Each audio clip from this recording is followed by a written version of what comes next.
Welcome back, my brave and beautiful humans, to another episode of Soul Hygiene. I am so excited as we end 2024. It has been a year since Soul Hygiene launched, and I'm excited to end the year talking with my good friend, Mr. Tony.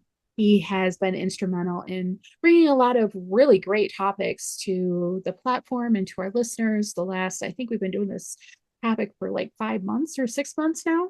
So, not really quite sure, but this episode's going to be the first one of the new year. So I'm excited to have that there because it is a topic that I think we all deal with on different levels. Not everyone has the same issue, kind of like multiple sclerosis. That's what I deal with. Everyone has a different thing they deal with when it comes to it. But when it comes to mental health, I know some people call it brain health now, but Hmm. we'll call it mental health just for, Yeah. namesake, since that's what everyone really knows it by. But mental health can, I mean, I think everything can deal with mental health, really. Every decision we make, if we I believe that there is a healthy mental health, and then there's the mental health that really disturbs people and really gets in the way of life, right? I Mm. think a healthy mental health has a lot to do with soul hygiene. If we're making good decisions based on our core values, where we come from, who we are, and these are good decisions, and our mental health is good as well. We're not having to worry about things as much. But I think it's when we get off track and off kilter a little bit. Something is introduced into our life that causes anxiety, or causes us to be overwhelmed. I was talking to Mr. Tony before we started, and during the holidays, it's very overwhelming for the majority of people. Even if it's just buying presents, the financial burden that a lot of parents carry because they want to give their children the best Christmas possible, right? Um, Sometimes is a little bit much. And I think in that realm, we need to teach our kids that it's okay to have one present. It's okay to have two presents, especially if it's making us overwhelmed and making our mental health not the best, right? Mhm.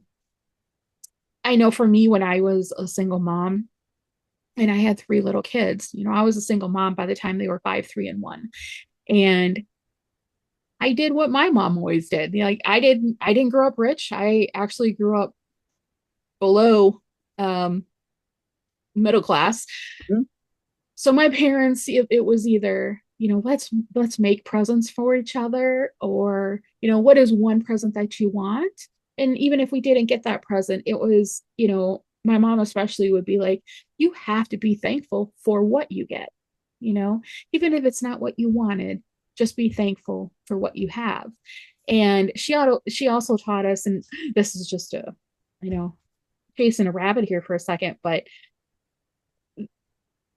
parents have the burden on them to teach their children what gratitude is, Mhm. what thankfulness is. And my mom and my dad they would buy us presents, one or two, not Mhm. usually more than that. Sometimes we'd get a third one, but we wouldn't be able to know what was in them. And we would pick one of our presents to give away to someone who wasn't having a Christmas. Mhm. And I remember us doing this for years when I was younger. And, my mom and dad, they worked hard. They worked hard just for the little bit that they could provide and give us. And, the first year we were like, we opened a present. That's the one I wanted. I don't want to give it away. But my mom would be like, but you didn't know what was in there. And you graciously are giving this to someone who isn't going to get a present. And so through the years, they taught us gratitude and thankfulness, being thankful for what we are getting, but also giving, in the giving, you get more. And I truly believe that. And I taught my kids that. And I'm thankful my kids have grown into wonderful adults that are kind and are compassionate. So that's just one little story that was kind of not really about the topic we're talking about, but a little bit, you know. Mhm. I think around the holidays, like Mr. Tony and I were talking, the burden of having the holidays, um, the financial burden sometimes is too heavy for some people. Um, and I just talked to our good friend, Mr. Justin, last night, and we talked about, one of his one of his really good friends who died on Christmas, um, that served with him.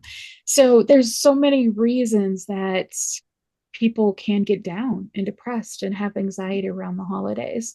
And I think we're Absolutely. just going to touch a little bit about mental health. Hmm. And Mr. Tony, he's very open about himself and very vulnerable, and I thoroughly appreciate that about him, about his mental health struggles. And of course, I talk a little bit about my mental health struggles, but yeah, we're just going to touch on that a little bit because I think around the holidays, people need to be encouraged that it's okay. It's okay to feel that way, but there are avenues that you can take to alleviate stress and to alleviate this burden that you feel Hmm. around Christmas time and Thanksgiving and New Year. So I think that's a really good topic for us to start on. And welcome back to the show, my friend. Well, thank you again for having me. I always like to be here. It's awesome. Yeah, and I love having you because I mean we have such wonderful discussions. So, I know that you had told me, a few times that you had been in therapy for, a few things that you had been dealing with. And if you'd like to share, I'd appreciate it. Um, just so our audience kind of knows a little bit about you and your story and, the mental health Yeah, that you've dealt with. yeah. So, yeah, I've been in therapy a few times. Once as an adolescent. Trying to think exactly when that was. I want to say it was definitely there was at least one time in middle school. There might have actually been two times in middle school now that I'm thinking about it. And then once as an adult as well, for some anxiety. So, um, yeah, I've got some experience with going to therapy, and I will say there were things that I certainly liked about it, and there were things that I certainly did not like about it.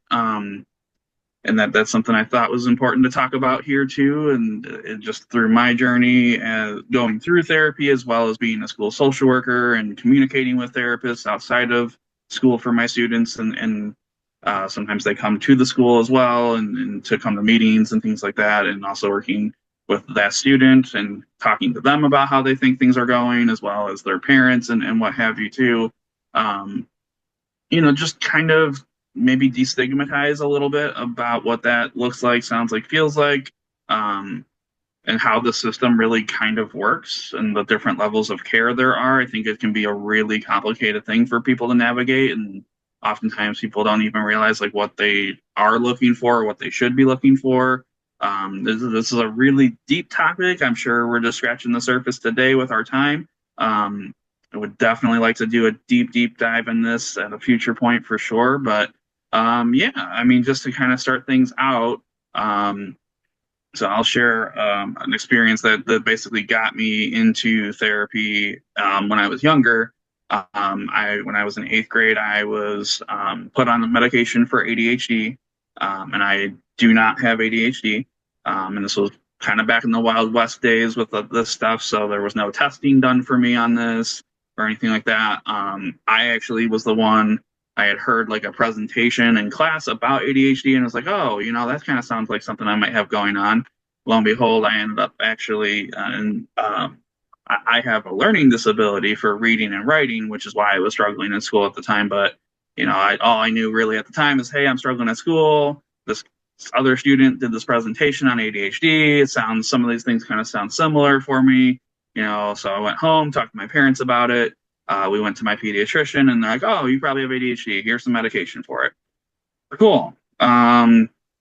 And yeah, that's kind of not great because I had a really bad reaction to that medication. Um, I had an out of body experience, and I had no control of what I was saying or doing, but it was like the worst thing ever. So I always tell people I was hoisted out of my body, brought up to the ceiling, and looking down on myself. I could see everything that I was doing and saying, but I couldn't control anything.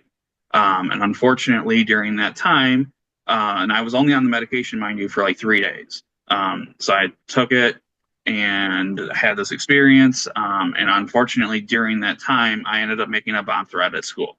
And not that they're not taken very seriously now, but at least in my state, there were no protections for anything like that occurring. So they had a zero tolerance policy at the time with that sort of thing. So automatically 10-day suspension, recommendation for expulsion. My parents had to get a lawyer. It was like a whole ordeal. I ended up having to go to an alternative school for a little bit. In lieu of being expelled, but I couldn't go back to my home school. I didn't get to graduate. And mind you, too, this happened like right around my 14th birthday. And like, so I lost all of my friends in the process of this and found out a lot of people that I thought were friends were not friends and that sort of thing. So really, really not a good experience overall. But I will say, it was a mixed blessing as far as things go. I did get the formal diagnosis for the learning disability and I was able to get services as a result. So that was a positive that came from that. And that whole experience definitely shaped my whole view of school social work, the mental health care system, like all of that. I would not be doing what I do today had I not gone through that experience. I have no doubt in my mind that God put that experience in front of me for this very reason. As much as it sucked to go through, it is what it is. And I should also mention too, since we're right around the holidays, my birthday's in January. So this was like right after winter break for school and stuff like that. So this was not great, not a great time, not a good experience. So needless to say, I had some mental health issues following this thing. So the actual making the bomb threat and all that, that actually didn't have anything to do with mental health, but then going through this alternative school with all these kids that had really serious issues that put them there, usually not one-off things.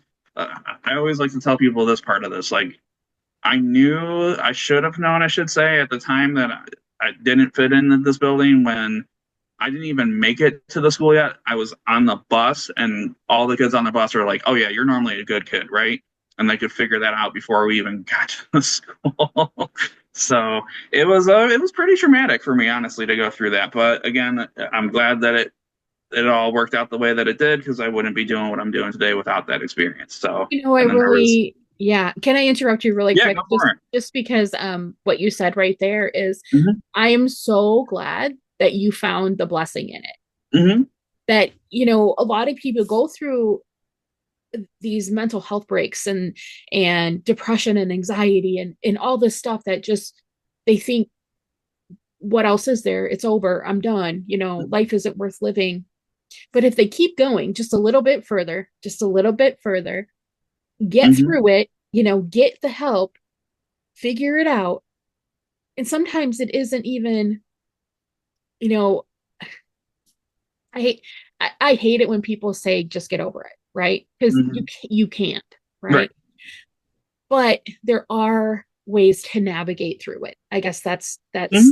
would be a good way of putting it. Yeah, And absolutely. so, and that's why I really like talking about this subject, is because some people just need that encouragement just to Hmm. keep navigating, Yep. just keep going. Because, and in the end, if you just keep going, there's going to be at the end a blessing that you will see, that you will find that I went through this, I got through it, even if Hmm. it's just, hey, I did it, Yeah. I held on. Hmm. So I love that you used that circumstance, albeit not a good one at the time, Hmm. but you used it for good and you found those blessings in it. So that, I think that's a real encouragement to people.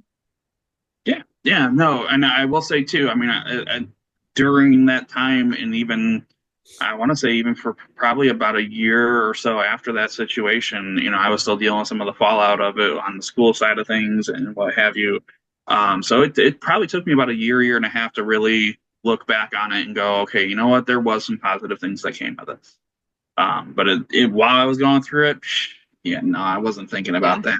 Yeah. Just to put You it in don't see, perspective. yeah, you don't see the good things sometimes when you're going through it. But Absolutely. Absolutely. and I've heard and sometimes you don't even see the good things a year or 2 years. Sometimes it It took takes me a a little while. It while. really took me a while to really figure that out. Yeah. Yeah. Yeah. But I'm thankful you did because, Hmm. these kids now have someone who's experienced in it happened to them. You Yeah. can have that empathy for someone Hmm. who's going through it and be like, hey, I completely understand. So Hmm. let's navigate through this. Let's work through it, Yeah. And had you not gone through that, you may not have as be able to have as much empathy and Hmm. understanding. Yeah. And that's definitely, I will say, definitely has helped me a lot in my career because unfortunately we have had students come through that not the same exact circumstance or anything like that, but that they've, been done an injustice by their school system or some other person in authority. And I can be like, you know what? I totally get it because I've Mhm. literally been there, done that.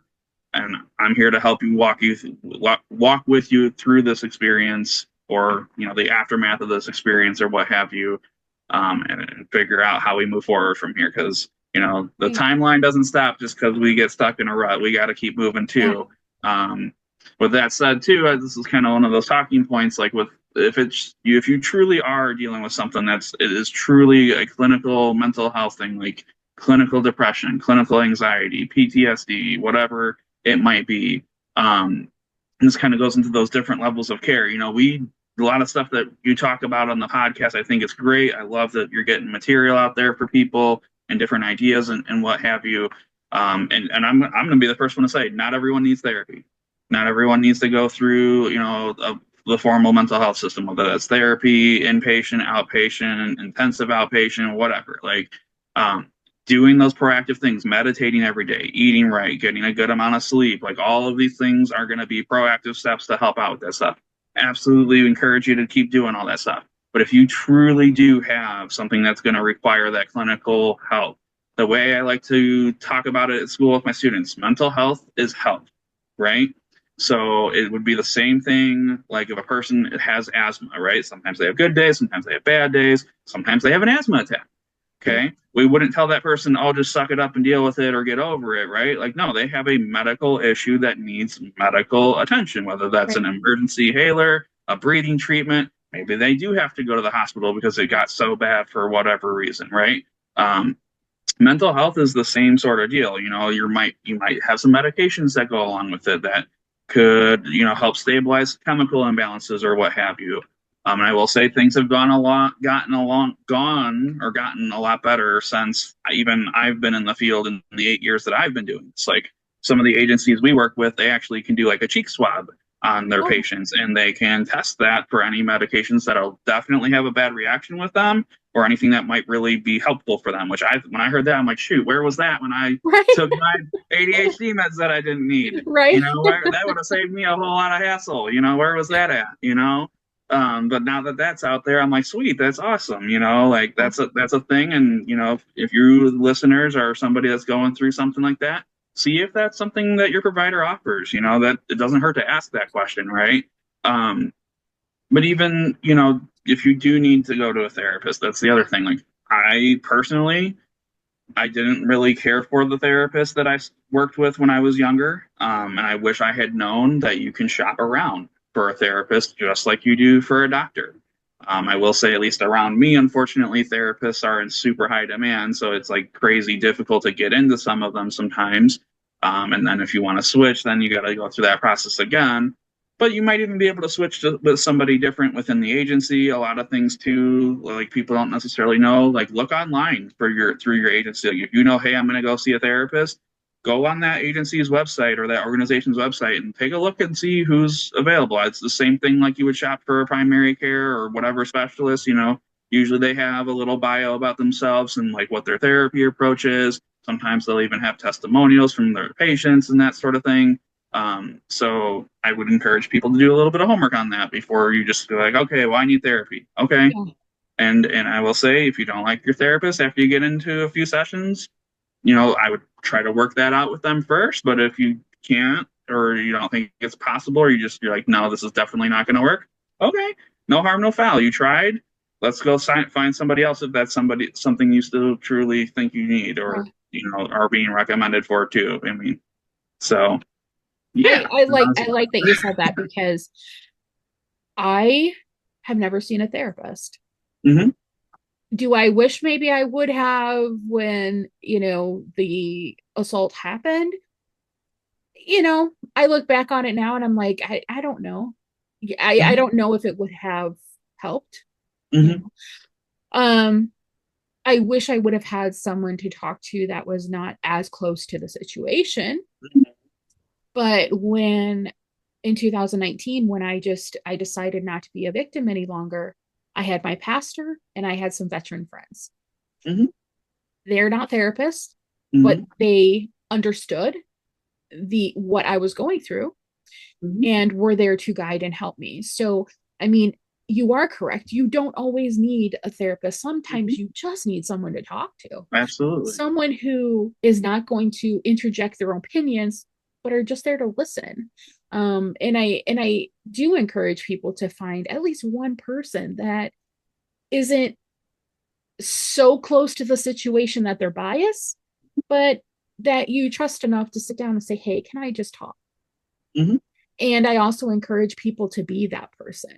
Hmm. We have a lot in this generation right now that, it's a lot about me, right? Hmm. And we cannot be good listeners if it's all about you. Yeah. We have to be giving and be servants to a point of other people. Like, how are we supposed to change the world and be better people and, just Hmm. make a difference, if we don't change our attitudes towards other people?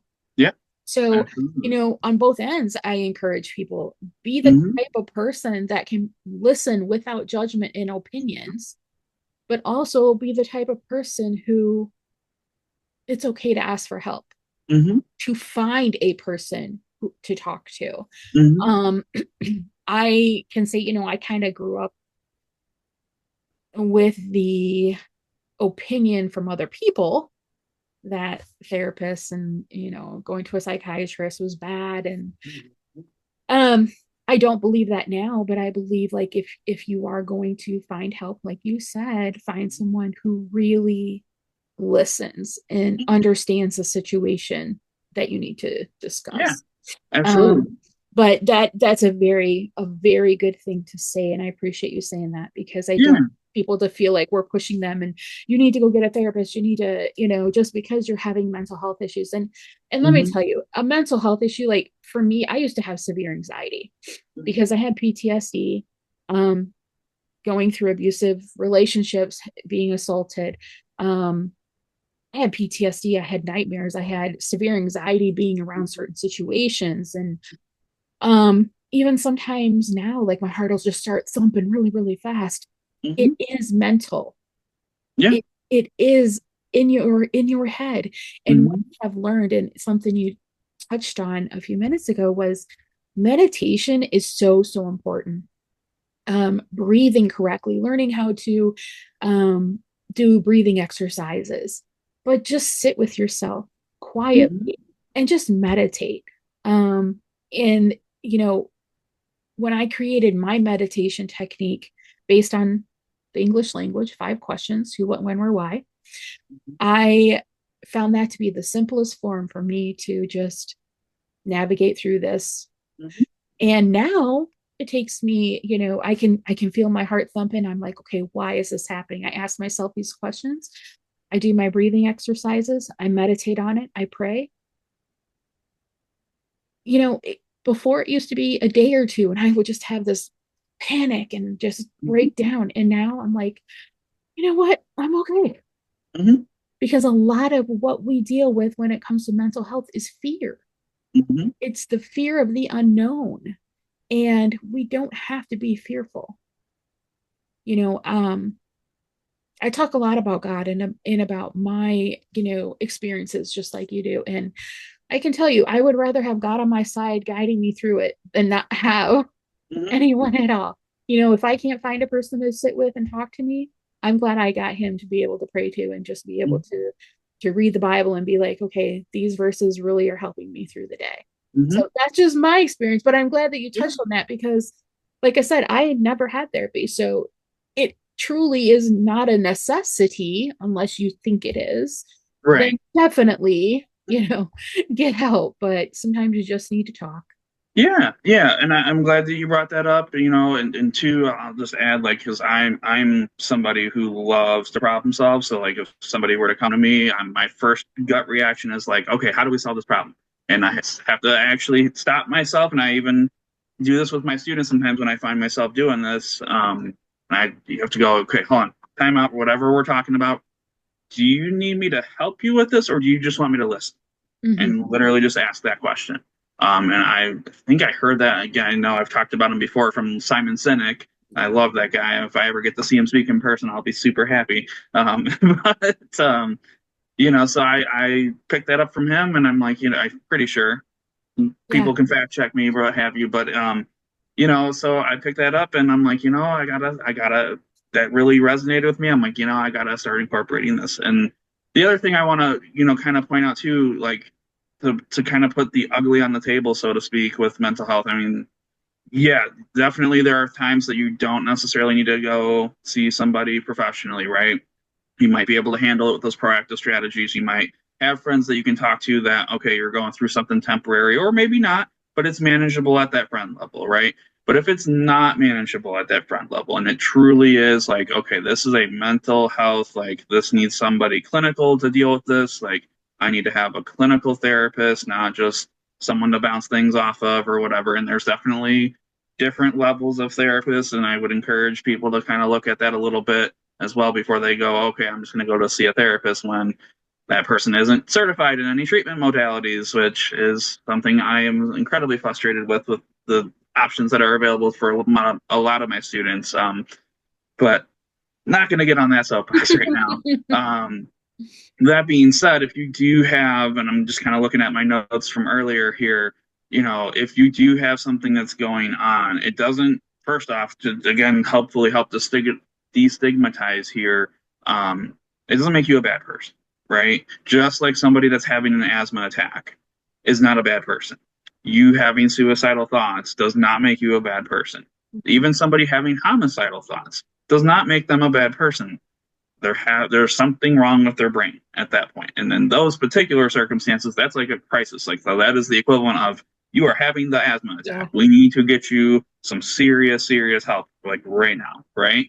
And sometimes these things pass, just like an asthma attack, right? And this is why I like using this analogy, right? An asthma attack can pass relatively quickly. Suicidal thoughts can usually pass relatively quickly. If you can power through, and I don't even want to say power through, but if you can get through that moment, generally speaking, things are going to get better.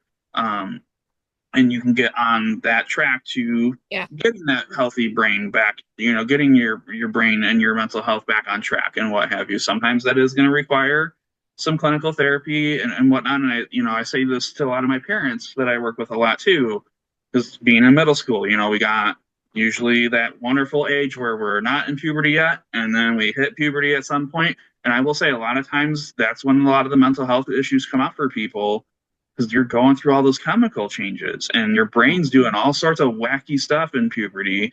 It's not just your body. Well, and your brain is a part of your body, right? So you got all the physical changes going on, but you got a lot of brain changes going on too. A lot of people don't realize that. And then, I get parents going, this was never a problem in elementary school. Little Johnny never had these sort of issues. And I'm like, I totally believe you and completely think that is accurate. But little Johnny's going through puberty now, and his brain chemicals are totally different, and those balances could be out of whack. And for some people, that they go through puberty, they're done with it, and they're back on track. It's just that really hectic time in between there.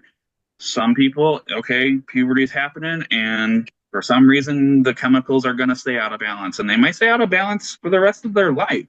Yeah. And okay, so then how do we deal with that? Is that something that can be handled through clinical therapy?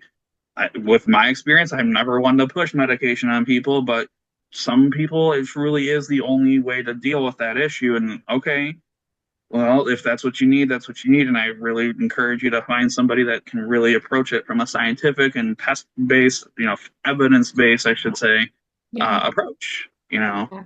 Yeah. I like that you expounded on that. It is so important. And I will add before we end, Mhm. if you're a family member that sees this happening, try not to have judgment. Try not to say, this you're going through this because of this, and this is happening because you did this. Being accusatory and blaming the person who's having these issues does not help. No, Um, at all. if you feel like they need help and they refuse to, there are avenues. Mhm. And I would, definitely approach that very cautiously, but Yes. there are avenues. And, Mhm. to a person who has family who is concerned, listen. They may be seeing something in you that is concerning to them.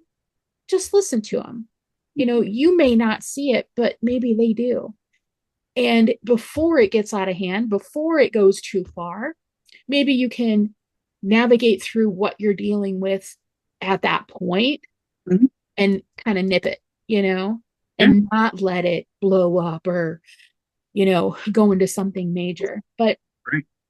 that's on both ends, and I know the realm that you work in. I'm sure that sometimes you have parents sitting in there and you're like, hey, you need to listen to your child, Hmm. or telling the kid, hey, you need to listen. Just listen and let your parents speak and let them tell you what they see. Hmm. I'm sure those are conversations you've had over the years, because Oh those yeah. are conversations I had to have with my child, and Hmm. who was dealing with some things at one point. And Yeah. I've heard it from my children when I was dealing with it, but Hmm. I'm very grateful that I had loving parents. I had a pastor, and I, was able to navigate through 25 years of PTSD and abuse without therapy, but that's not everyone. Right. So if you take anything away from this show, please know that there are people out there who can help, that there are avenues, and, the holidays may get you down, but there's no reason. There's no reason to let them, honestly. Um, I know that, and this really, it breaks my heart when I read, and I'll end the show here shortly, but when I read, newspapers after Christmas and in January and July, January and February, I already skipped to July of next year, in January and February, where, I read that people have just ended. They didn't think they could make it. They were drowning in debt, or the holidays were just too much for them. That breaks my heart, because there are avenues, there are people who will listen. There are still there are still good people in the world. Hmm. There really are. And there is a God who loves you. He created you, and you are fearfully and wonderfully made. And there is nothing that you can do to make him not love you.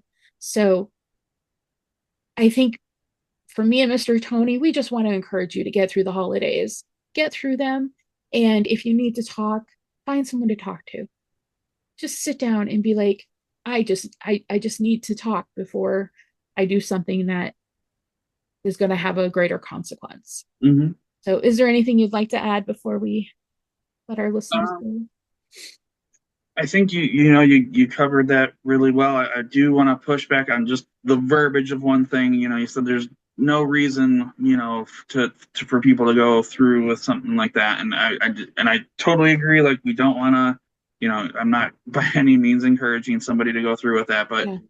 I understand. The holidays definitely can be a really hard thing for people. For a variety of reasons. For a lot of people, and again, students I'm working with, like this is the first year that they're going to have Christmas without a loved one around or their pet or whatever it may be. And, those anniversaries are going to come back up, or you may have to deal with, that family member that maybe did something wrong to you, or another family member of yours or what have you. You may have to be around people that you're not normally around and that sort of thing, or be put in circumstances that you're not normally. And I'm very like I tend to be introverted, so like all the holiday parties and stuff, it's like, oh my gosh, it's so overwhelming, and I just don't want to deal with it. And there is all the societal pressures too to unfortunately for some, make some poor financial decisions and, buy all this stuff for people. And then, when this episode's going to air in January, you might be sitting in that slump going, oh my gosh, what did I do? Why did I do that? Just know that there's help out there. Like Miss TJ was saying, there's the 998 number now is excellent resource out there. And I'll at least speak for Illinois, I'm sure. I'm hoping, fingers crossed, in a lot of areas. There's also a number called 211 out here by me. That's manned by people that are going to be able to link you to pretty much whatever resource you could possibly need. I will say, as a school social worker, I remember when I was interning, I would have to put together resource binders and stuff. This number has made that completely obsolete. I just pick up the phone and go, hey, I need, like, for the most obscure thing, I need somebody's dishwasher to get repaired, or I need a resource that's really inexpensive for pest control because the family's got mice in the house and the kid can't sleep or whatever.